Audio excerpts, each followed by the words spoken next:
জি, ধন্যবাদ। আমরা রুটিন আমাদের যেই অভিযান সেইটা তারই ধারাবাহিকতায় আজকে আমরা সিংগাইর উপজেলায় আসছি এবং আমার সরকারি হসপিটালের পাশাপাশি আমরা আমাদের বেসরকারি যেই ক্লিনিক বা এবং ডায়াগনস্টিক সেন্টার আছে সেখানে আমরা অভিযান পরিচালনা করছি এবং আজকে আমি ৭টা ক্লিনিক অলরেডি আমি অভিযান চালিয়েছি।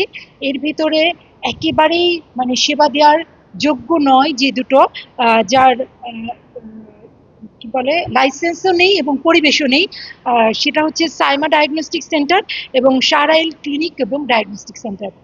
এই দুটোই 19, 20, 20, 21 এরকম সময় তারা লাইসেন্স করেছে এবং তাদের কোনো লেবার রুম বা তাদের কোনো আলাদা কোনো আমরা যেগুলো চাই একটা হেলথ সার্ভিসের জন্য সেগুলো কিছুই ছিল না বিধায় আমরা এই দুটো আপাততভাবে বন্ধ করেছি। পরবর্তীতে তারা তাদের এই ভুলগুলো কারেকশন করলে আমরা এই দুটোকে আবার তাদের কার্যক্রম চালানোর অনুমতি দিব।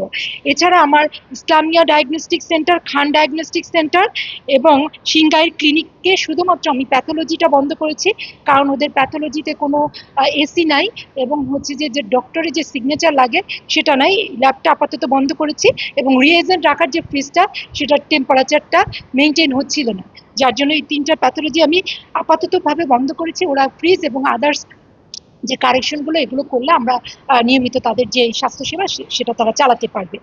আর আমার যেটা নিউ পপুলার, ওদের শুধুমাত্র ওদের মোটামুটি সবই ঠিক ছিল কিন্তু ওদের লাইসেন্স রিনিউ করার নাই।